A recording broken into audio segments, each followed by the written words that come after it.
नमस्कार, आप देख रहे हैं ललकार, एक मुहिम बेहतर कल की ओर। व्हाट्सएप ने जब से अपनी प्राइवेसी पॉलिसी के नियम बदले हैं, तब से सभी उदास और शांत पड़े ग्रुपों में भी एक नई ऊर्जा दौड़ गई है। भोरे भोर गुड मॉर्निंग कहने वाले भी अब व्हाट्सएप व अन्य मैसेंजर्स की तुलना करते पाए जा रहे हैं। आज हम इसी बारे में बात करेंगे और जानेंगे कि क्या बदलाव है व्हाट्सएप में और क्या कोई तरीका है जिससे इसे रोका जा सकता है। क्या है व्हाट्सएप की नई पॉलिसी?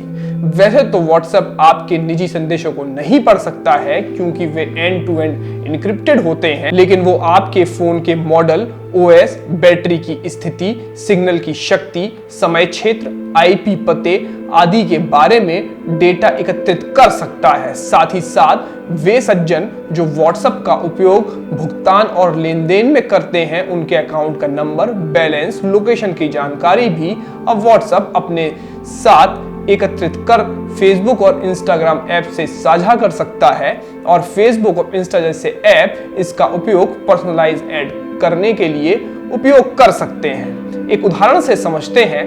छेनालाल की प्रेमिका ने जब उससे पूछा कि आपको क्या अच्छा लगता है, तब छेनालाल बोले कि हमको रसगुल्ले बहुत अच्छे लगते हैं और साथ ही में हल्दीराम के रसगुल्लों का फोटो और ऑनलाइन लिंक शेयर कर दिया।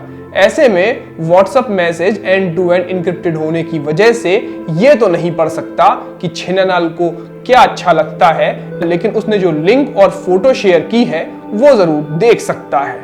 क्या कोई तरीका है जिससे व्हाट्सएप को ऐसा करने से रोका जा सकता है? बेशक है। यूं तो व्हाट्सएप डेटा का ये कड़वा घोल सबको पिला रहा है, लेकिन यूरोपीय संघ के राष्ट्रों को नहीं। यूरोपीय देशों के उपयोगकर्ताओं के पास GDPR, general data protection regulation 2016 जैसे कड़े डेटा संरक्षण कानूनों की उपस्थिति के कारण जबरदस्ती डेटा साझाकरण से बाहर निकलने का विकल्प है। आइए जानते हैं क्या है जीडीपीआर। चूंकि अधिकांश कानूनों को आधुनिक तकनीक के उदय से पहले लिखा गया था, इसलिए जीडीपीआर 2016 में पेश किया गया था, जो यूजर के संवेदनशील डेटा को एकत्रित करने और संग्रहित करने के लिए निगमों को विशेष दिशा निर्देश प्रदान करता है।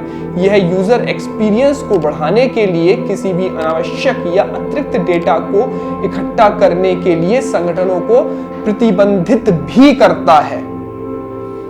जीडीपीआर के कुछ मुख्य बिंदु इस प्रकार हैं। कंपनियों द्वारा एकत्रित किए गए डेटा का उपयोग एक वैध उद्देश्य के लिए होना चाहिए जिसके लिए वो डेटा संग्रह किया गया था। उसके अलावा किसी भी उद्देश्य के लिए इसका उपयोग नहीं किया जाना चाहिए। उदाहरण के तौर पे अभी कुछ दिन पहले आईआरसीटीसी के द्वारा सरकार की कुछ विशेष कृषि बुकलेट आईआरसीटीसी के यूजर को भेजी गई थी। अगर ये कानून होता तो आईआरसीटीसी ऐसा ना करता, क्योंकि हम आईआरसीटीसी पे अपना अकाउंट रेलवे टिकट और उससे जुड़े हुए ऑफर्स के लिए रजिस्टर करते हैं, ना कि ये सब नॉन रेलवे रिलेटेड कामों के लिए। डेटा विषयों को उनके डेटा पर सभी प्रासंगिक प्रक्रियाओं के बारे में सूचित किया जाना चाहिए। जिस उद्देश्य के लिए यह एकत्रित किया गया है, उससे प्राप्त करने के बाद डेटा को हटा दिया जाना चाहिए। संगठन को किसी भी समय अपनी सहमति वापस लेने का विकल्प रखने वाले विषयों के साथ साथ दस्तावेज रूप में भी वैध उद्देश्य से पूरे डेटा के किसी भी उपयोग के लिए डेटा की सहमति के लिए पूछना जाना चाहिए। किसी भी व्यक्तिगत डेटा चोरी या उल्लंघन के मामले में डेटा के उल्लंघन की सूचना मिलने के 72 घंटों के भीतर इसको रिपोर्ट करना अनिवार्य है।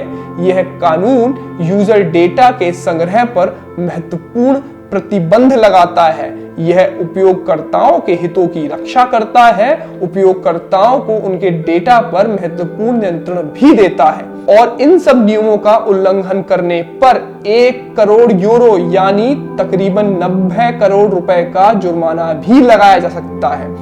ऐसे में व्हाट्सएप के विकल्पों में स्थानांतरण करने का आग्रह करना समस्या का समाधान अल्पकालिक तौर पे तो हो सकता है, लेकिन इस बात की कोई गारंटी नहीं है कि भविष्य में यह समस्या उत्पन्न नहीं होगी। आधुनिक समय में उपयोगकर्ताओं की गोपनीयता बहुत चिंता का विषय है। यह समय है जब भारत के पास भी उपयोगकर्ताओं के हितों की रक्षा करने और उपयोगकर्ताओं के डेटा को किसी भी दुरुपयोग को बचाने के लिए स्वयं का GDPR जैसा कानून हो। ऐसे वक्त में जब देश के प्रधानमंत्री कह चुके हैं data is the new oil, the new gold, तब हमारे देश के ऑयल को देश में रखने के बारे में सोचना चाहिए। बिना मांगे हमारे किसानों को इतनी बड़ी सौगात मिल सकती है, तो क्या हमको ये एक छोटा सा कानून नहीं? अगर आपको हमारी ये स्टोरी पसंद आई हो तो प्लीज लाइक, शेयर, सब्सक्राइब और घंटी दबाना ना भूलें। शुक्रिया, आप देख रहे थे ललकार।